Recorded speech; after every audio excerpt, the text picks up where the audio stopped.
तस्वीर में आपको कुल 5 लोग दिखाई पड़ रहे होंगे। एक मैं और मेरे साथ में 4 और लोग। हम पाँचों में एक चीज़ कॉमन है और हम सभी ऑथोराइज्ड रिप्रेजेंटेटिव्स हैं सुपरटेक के केस में।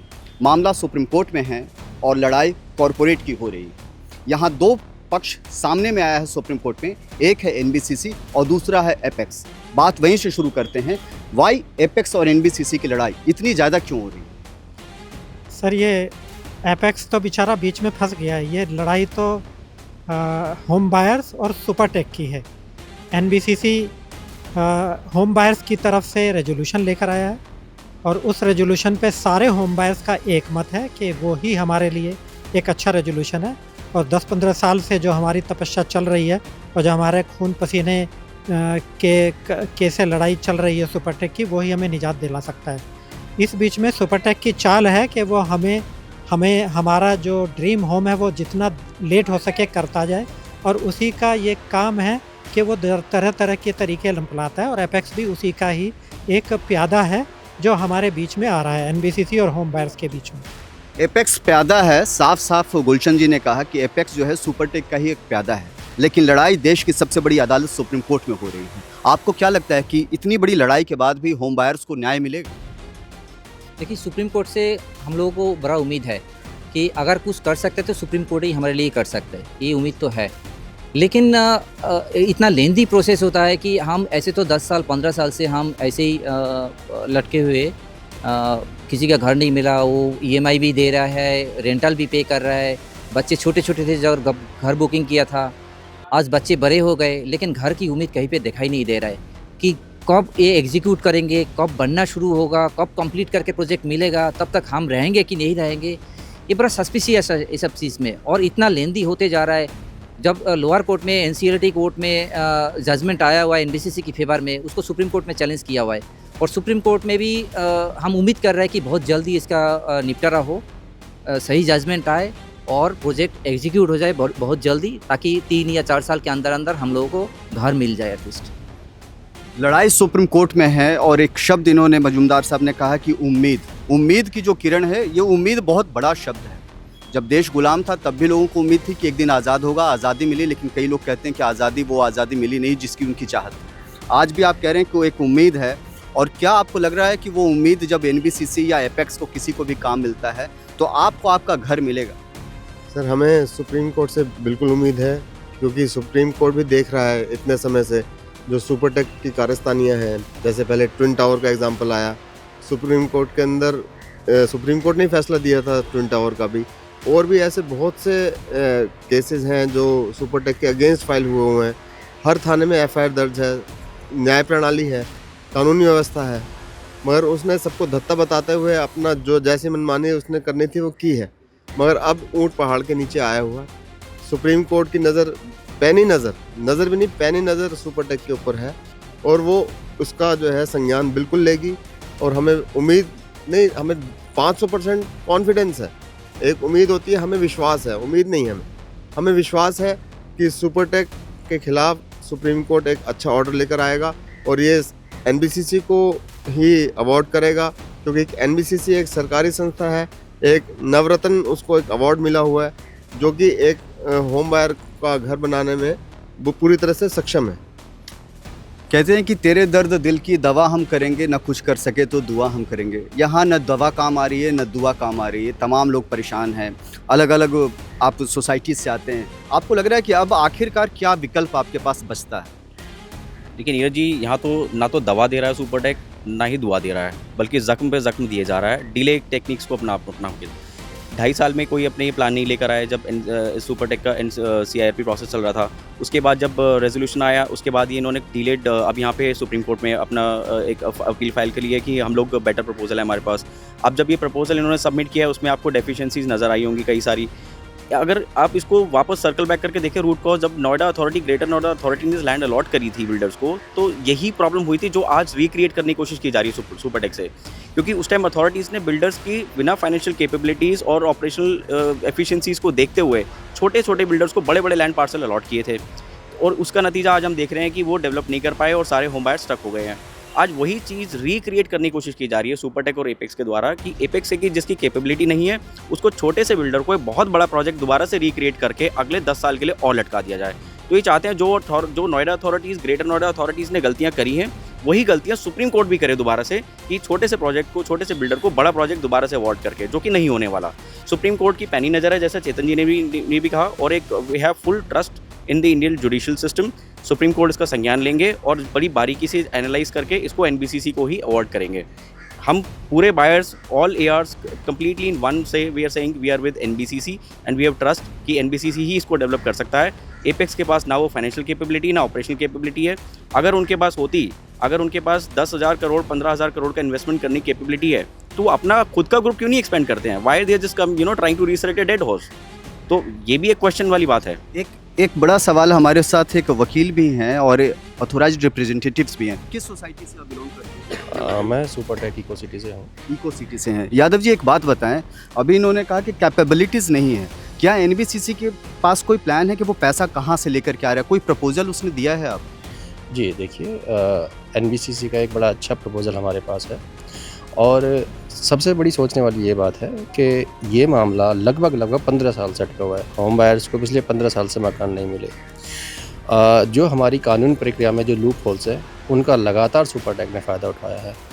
अब आके एक ऐसे मुकाम पर हम पहुंच गए हैं जहां एक होम बायर्स को या इन्वेस्टर को एक दिख रहा है कि रिलीफ मिलने वाला है। एट द एंड ये लड़ाई ख़त्म होने वाली है।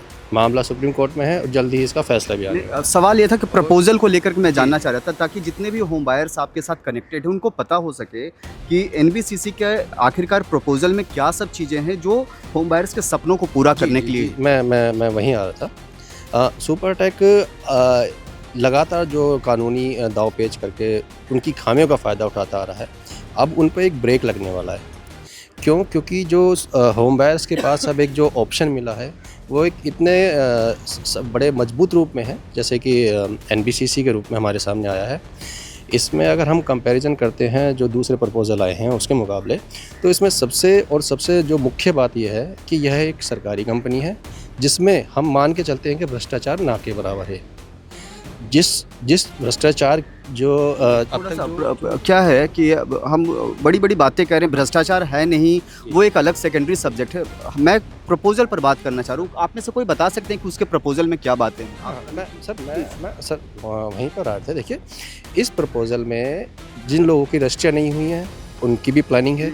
सवाल पैसे का है। देखिए, घर बनेगा, यादव जी, गुलशन जी, चेतन जी, कपिल साहब, घर बनेगा तो घर बनाने के लिए पैसा चाहिए, और पैसा कहाँ से आएगा? नंबर 1। दूसरी बात, जब पैसा आएगा तब फिर करप्शन की बात हम करेंगे कि होगा नहीं होगा, वो सेकेंडरी पार्ट होता है। मैं कह रहा हूँ कि प्रपोजल को लेकर के आप एनबीसीसी ने कुछ तो बताया होगा। जी बिल्कुल बताया है। एनबीसीसी ने अपना पूरा प्लान दिया हुआ है इसमें, कंप्लीशन के लिए भी, और कैश फ्लो किस तरह से मैनेज होगा वो भी दिया हुआ है।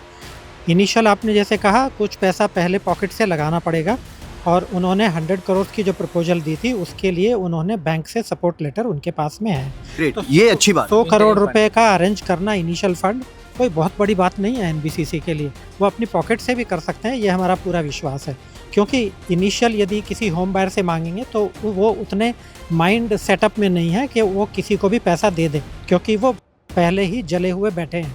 तो इसलिए पहले शुरू में 100-150 करोड़ जो पैसा लगेगा स्टार्टिंग में, क्योंकि बहुत सारे प्रोजेक्ट तो एकदम कंप्लीशन स्टेज पर है, उनको तो कंप्लीट करने में 1 महीना भी नहीं चाहिए।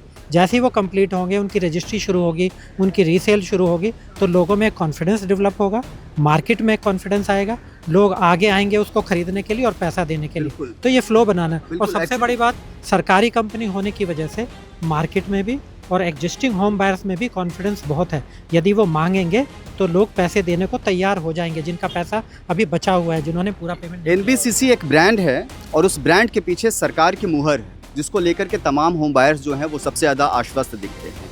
मेरी इस विषय पर एनबीसीसी से भी बात हुई है, एपेक्स से भी बात हुई है, और उसके बाद जो हम कंक्लूजन पर हम आना चाह रहे थे, जो हमने यादव जी से पूछा कि क्या प्रपोजल है, क्या प्लान है। एपेक्स ने भी एक बात कही थी सर, जब हमने इंटरव्यू किया था उनका, कि हम 750 करोड़ का फंड हम इन्फ्यूज़ करेंगे, 250 करोड़ का 3 बार में, वो इस बारे में बता रहे थे। अब सर सवाल आता है जो क्रेडिबिलिटी को लेकर के सर, एनबीसीसी, आज आप एनबीसीसी के साथ इसीलिए खड़े हैं क्योंकि एक क्रेडिबिलिटी है उसकी इन कंपैरिजन टू एपेक्स। जैसा अभी इन्होंने कहा कपिल साहब ने कि एपेक्स बहुत छोटा बिल्डर है और वो छोटा बिल्डर बड़े बिल्डर का काम कहाँ से संभालेगा, छोटा मगरमच्छ बड़े मगरमच्छ को संभाल ही नहीं सकता। तो सवाल वही है यादव जी कि परेशानी जो है होम बायर्स के साथ अभी भी है। मामला सुप्रीम कोर्ट में 17 तारीख को आई होप सो की सुनवाई है उसकी। सर इसमें इतिहास पे जाने की भी ज़रूरत है। आप अपेक्स का इतिहास देखेंगे और एनबीसीसी का इतिहास देखेंगे तो अपने यहाँ भी लोगों का भरोसा एनबीसीसी की तरफ झुकेगा। जिस प्रकार से एनबीसीसी ने पहले भी आम्रपाली जैसे प्रोजेक्ट को जो सालों से रुके पड़े थे उनको सक्सेसफुली कंप्लीट किया है। अपेक्स के पुराने कुछ प्रोजेक्ट में इतने डिस्प्यूट रहे हैं, इनके पास केसेस ऑलरेडी इनके ऊपर हो रखे हैं, तो ऑब्वियसली इन सब को अगर देखेंगे तो लोग बिल्कुल एनबीसीसी की तरफ ही झुकेंगे। और जो सबसे बड़ी बात यह है वो यही है कि इस तरह के वादे इससे पहले भी प्राइवेट बिल्डर कितने ही कर चुके हैं, लेकिन एक सरकारी कंपनी अगर कोई वादा करती है तो बड़ा मजबूती के साथ करती है, उसकी प्रॉपर प्लानिंग होगी, उसके पीछे उसकी सोच होगी, उसका मालूम है कि हाँ ये अगर कोई प्रॉमिस कर रहे हैं, कोई वादा कर रहे हैं तो उसको वो डिलीवर कर सकते हैं। प्राइवेट बिल्डर ने पिछले 15 साल से ना जाने कितने ही वादे किए हैं। मैंने बताया कि अब ये लड़ाई ख़त्म होने की कगार पर है, तो जब कहते हैं ना आदमी लास्ट में छटपटाता है, तो अब ये वही छटपटाहट है कि कुछ भी अल्टरनेट ले आइए होम बायर्स को किसी भी तरीके से गुमराह करने के लिए। जो उनके पास उपलब्ध कुछ भी है वो उसको आप होम बायर के सामने सर्व कर दीजिए ताकि होम बायर्स का भरोसा जीता जा सके। हालांकि अब होम बायर इतने जागरूक हो चुके हैं, वो समझ सकते हैं कि सुपरटेक की क्या प्लानिंग है और एनबीसीसी उनके लिए कितना कारगर साबित होने वाला है, ये अच्छे से अब होम बायर समझते हैं। मजुमदार साहब, चर्चा वही हो रही है कि एपेक्स वर्सेज एनबीसीसी की जो लड़ाई है, और इन्होंने कहा कि एनबीसीसी एक भरोसे का दूसरा नाम है, आम्रपाली के प्रोजेक्ट्स उसने डिलीवर किए, लेकिन एक रेरा कंप्लायंस का जिक्र आता है कि रेरा कंप्लायंस को लेकर के एनबीसीसी तैयार नहीं है पूरी तरीके से। उसको लेकर के क्या आपको लगता है कि रेरा कंप्लायंस से जो नॉर्मल होम बायर्स हैं उनको फ़ायदा होगा? राइट, हम रेरा को टोटल साइडलाइन भी नहीं कर सकते। रेरा की कुछ चीज़ें हमारा, हालांकि वो इम्प्लीमेंट नहीं किया, उनका मैन पावर नहीं है, ये सब एक्सक्यूज़ रेरा देते रहे, बल्कि रेरा की जो नॉर्म्स आए वो नॉर्म्स हमारे लिए बुरा नहीं था, उसको एग्जीक्यूट नहीं कर पाया। हम आज के दिन में एनबीसीसी के फेवर में क्यों है? एनबीसीसी की प्रपोजल में हमें जो पॉजिटिव चीज़ दिखाई देता है, एनबीसीसी एज ए पीएमसी काम करने के लिए आ रहा है, as a project management consultant. वो कोई बिल्डर नहीं है, और आज के दिन में कोई भी बिल्डर काम करता है वो 30-40% मार्जिन लेके काम करता है। अगर 30% प्रॉफिट इस प्रोजेक्ट से अगर निकलने जाएंगे, वो कहीं ना कहीं प्रोजेक्ट की अगर वो पैसा प्रोजेक्ट में लगता है तो वो होम बायर की फ़ायदा होगा। 8% अगर कंस्ट्रक्शन कॉस्ट की 8% जो है एनबीसीसी डिमांड करता है, अगर 8% देके बाकी जो प्रॉफिट के परसेंटेज होगा वो आरडब्ल्यू को ट्रांसफ़र कर दिया जाएगा उसकी रखरखाव की खर्चा के लिए। ये हम लोगों के लिए जो एडवांटेज है, और एनबीसीसी ने अपने प्रपोजल में दिया हुआ है कि हम 8% सिर्फ चार्ज करेंगे, 8% हम प्रोजेक्ट कॉस्ट की हम चार्ज करेंगे, बाकी जो भी पैसा प्रॉफिटेबल जो भी पैसा बचता है वो हम आरडब्ल्यू को ट्रांसफ़र करेंगे। तो ये होम बायर के लिए बहुत बड़ा विन विन सिचुएशन है। ये कोई भी बिल्डर की ऐसे प्रपोजल नहीं है, तो ये पूरा एडवांटेज है हम लोगों के लिए। सवाल बहुत है और उन सवालों का जवाब भी मोर और लेस आप सबके पास है। चेतन जी, एक सवाल ये था कि जब हम लोग फील्ड में घूमते हैं as a being a journalist, तो कई बार हम देखते हैं कंस्ट्रक्शन क्वालिटी को लेकर के भी सवाल खड़े होते हैं, और उस कंस्ट्रक्शन क्वालिटी में एनबीसीसी का भी नाम है। एनबीसीसी जो वायदा करती है कि हम इतना साउंड प्रूफ सिस्टम देंगे आपको, लेकिन वो उतना साउंड प्रूफ होता नहीं है जितना कहा जाता है। कई बार लोगों को मैंने देखा है सड़क पर उतर करके प्रदर्शन करते हुए घर मिलने के बाद भी। तो ये जो बार बार है, पहले घर के लिए लड़ाई लड़ना, फिर घर मिल जाए, घर में आ जाएं, उसके बाद भी घर के लिए लड़ाई लड़ना, ये कैसा आपको लगता है कि मतलब होम बायर्स तो मतलब शुरुआत, मतलब डे 1 से जब से बुकिंग करता है घर की, और जब घर में गृह प्रवेश भी कर जाता है उसके बाद भी वो पीड़ित ही रहता है? सर ये एक विडम्बना है वाकई एक मिडिल क्लास होम बायर की, जिसने कि अपनी सारी पूंजी एक मकान के अंदर लगा दी। उसको वो पहले लेने की लड़ाई, उसके बाद फिर उसके मेंटेनेंस की लड़ाई, फिर उसके बाद उसके रख रखाव की लड़ाई। ठीक है, मतलब कुछ एक मामलों में ऐसा खबरों में आया है एनबीसीसी की कंस्ट्रक्शन क्वालिटी को लेकर, मगर वो पहले की इतिहास की बातें थी जब इतने जागरूक नहीं थे लोग। आज हम यूनाइटेड एआर जो कि 16 प्रोजेक्ट को रिप्रेजेंट कर रहे हैं, अगर एनबीसीसी को जाता है ये प्रोजेक्ट तो हम लोग उसकी रख रखाव की भी या फिर उसकी जो कंस्ट्रक्शन क्वालिटी की भी जो है पूरी हम जांच करेंगे, पूरा उसको मॉनिटर करेंगे। तो हमारी तरफ से जो है हमें पूरी उम्मीद है कि एनबीसीसी ऐसा कोई काम नहीं करेगी जो कि एक होम बायर के विरुद्ध जाता हो, और कंस्ट्रक्शन क्वालिटी को हम बिल्कुल प्रायोरिटी पे लेके चलेंगे। और हम बिल्कुल एनबीसीसी के डायरेक्टर से, उनके अधिकारियों से ख़ास तौर से ये रिक्वेस्ट करेंगे कि जो शिकायतें हमें पहले सुनने को मिली हैं वो हमारे प्रोजेक्ट में सुनने को ना मिले। एक्चुअली कपिल साहब, मैं ये कहना चाह रहा था कि कल भी हम लोग एक रिपोर्ट को कवर कर रहे थे Centurion Park Greater Noida West की एक सोसाइटी का मामला था, वहाँ भी ये बात कही गई थी कि हम डायरेक्टर से मिलते हैं, सीएमडी से मिलते हैं, और सीएमडी साहब ने कहा कि 2 वीक में हो जाएगा, और 2 महीने तक ना सीएमडी का दर्शन है ना उनके नीचे के लोगों को। तो ये जो नकेल कसने वाली बात है, ये बड़ा मुश्किल है। तो क्या ऐसा कोई प्रपोजल होम बायर्स की तरफ से जा सकता है एनबीसीसी को कि भाई जो 16 प्रोजेक्ट के जो एआरस हैं आप उनको किसी कमेटी में रखिए, ताकि वो साउंड प्रूफ सिस्टम वो बना सके, चेक कर सके, चेक एंड बैलेंस का जो सिस्टम है उसको बनाया जा सकता है। आप लोगों की तरफ से कुछ इस तरह का डिमांड जा सकता है? सर, इसमें 2-3 चीज़ें हैं जिसके ऊपर हम काम कर रहे हैं। पहली चीज़ ये कि जो एनबीसीसी का अभी जो टीओआर आया, टर्म्स ऑफ रेफरेंस आया, उसमें भी उन्होंने क्लियरली डिफाइन किया है कि हम लोग सीपीडब्ल्यूडी के कंस्ट्रक्शन नॉर्म्स फॉलो करेंगे, जो काफ़ी हद तक इन चीज़ों को केटर कर लेता है। दूसरी चीज़ ये है, जैसे आपने क्वेश्चन किया रेरा के कंप्लायंस को लेकर, तो हम लोगों का भी सजेशन है और आई थिंक एनबीसीसी का भी यहाँ पे एक प्रिंसिपल कंसेंसस है कि वो लोग ब्लैंकेट अप्रूवल नहीं लेना चाहते हैं, ना ही हम लोग उनको चाहते हैं कि एनबीसीसी ब्लैंकेट अप्रूवल ले रेरा को, पूरा एग्जाम्पशन ले। बट जहाँ पर स्टैट्यूटरी हिंड्रेंसेस हैं वहाँ पर वो उन चीज़ों को लें। बट बाकी जो रेरा के जो फेवरेबल होम बायर्स के जो लॉज हैं, जो गाइडलाइंस हैं, फॉर एग्जांपल आपका मेंटेनेंस है, 5 साल का आपको मेंटेनेंस देना आफ्टर कंस्ट्रक्शन, और प्लस आपका जो रेरा के जितने भी इंटरेस्ट प्रोटेक्ट करते हैं लॉज, उनका एग्जाम्पशन लेने का कोई लॉजिक नहीं है। तो वो अपनी डिमांड्स में हम लोग क्लियरली रख रहे हैं ताकि हमारे जो राइट्स हैं वो प्रोटेक्टेड रहें। तीसरी बात इसमें यह है कि आप कमेटी को लेकर आपने जो बात करी है, तो अभी जो एनसीएलटी का जो ऑर्डर आया था उसमें भी ऑर्डर में क्लियरली डिफाइंड है कि एपेक्स कमेटी प्लस फिर इंडिविजुअल प्रोजेक्ट लेवल पे प्रोजेक्ट कमेटी होगी, और उस प्रोजेक्ट कमेटी में एक रिप्रेजेंटेटिव होम बायर्स का भी रहेगा, जिससे कि काफ़ी हद तक ये इश्यूज़ कवर अप हो जाएंगे। तो एक जो टीदिंग इश्यूज़ की हम बात कर रहे हैं, ये केटर हो सकती हैं गवर्नेंस के थ्रू। तो ये कुछ प्लेटफॉर्म्स हैं जिसको हम अपने प्लान में सबमिट कर रहे हैं, जिससे काफ़ी हद तक हम इसको केटर करेंगे basis on the learning from the historical experiences. ये चीज़ें हम कर रहे हैं। सवाल सुप्रीम कोर्ट का नोएडा अथॉरिटी पर भी रहा है, ग्रेटर नोएडा अथॉरिटी पर भी रहा है। नोएडा अथॉरिटी को तो कह दिया था सुप्रीम कोर्ट ने अपने एक ऑर्डर में कि अकाट्य भ्रष्टाचार में डूबी हुई। ये जो अथॉरिटी का जो इश्यू जाता है सर, खासतौर से होम बायर्स की सुनते नहीं हैं वो, और इसी का बड़ा फ़ायदा बिल्डर्स, खासतौर से जो करप्ट सिस्टम में का जो हिस्सा है वो उठाते हैं। मैं आपको थोड़ा सा कंस्ट्रक्शन के बारे में थोड़ा सा बता दूं पहले। देखिए, एनबीसीसी का जो प्रपोजल है उनमें स्पष्ट तौर पे उन्होंने कहा है कि हमारी जितनी भी कंस्ट्रक्शन होगी सारी माई-वन टेक्नोलॉजी पे होगी, जो कि अपने आप में सबसे उन्नत और लेटेस्ट टेक्नोलॉजी है कंस्ट्रक्शन के मामले में।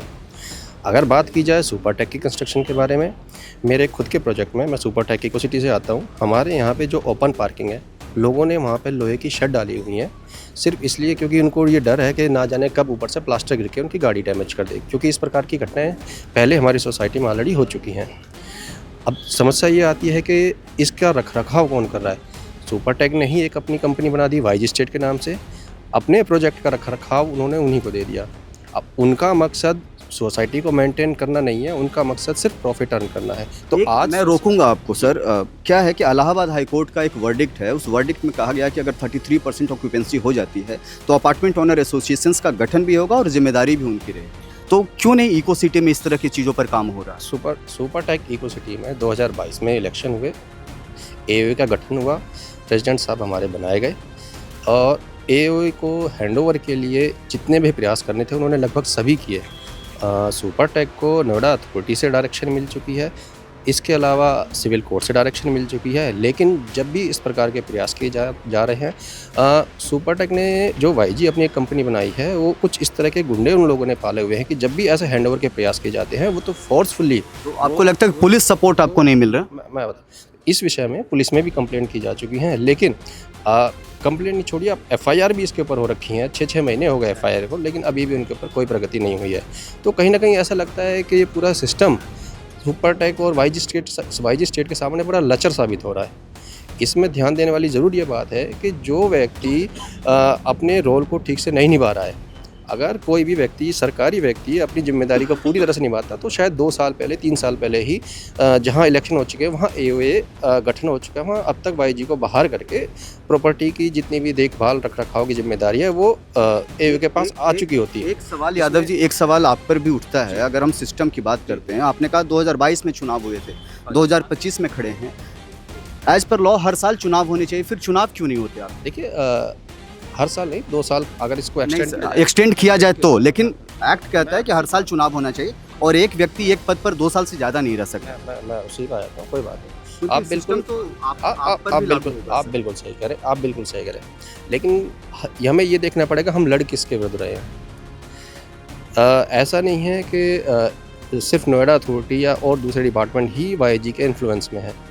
हर सोसाइटी में कुछ निवासियों का भी एक ऐसा ग्रुप है जो हमेशा वाईजी स्टेट को सपोर्ट करता है। यादव जी, ये तो वो वाली बात हुई कि हम खुद को सर्टिफिकेट दे रहे हैं, हम थोड़ा सा विषय से विषयांतर हो रहे हैं। हमारा खैर ये आज का सब्जेक्ट नहीं था, बट फिर भी चूंकि सिस्टम पर सवाल आता है, और जब सिस्टम की बात करते हैं तो सिस्टम से चाहे मैं हूँ, चाहे आप हूँ, चाहे मजुमदार जी हूँ, चाहे त्यागी जी हूँ, हर कोई बंधा हुआ है। सिस्टम में देखिए, आप क्यों ऐसा मानते हैं कि जो अगला एओए आएगा वो करप्ट होगा?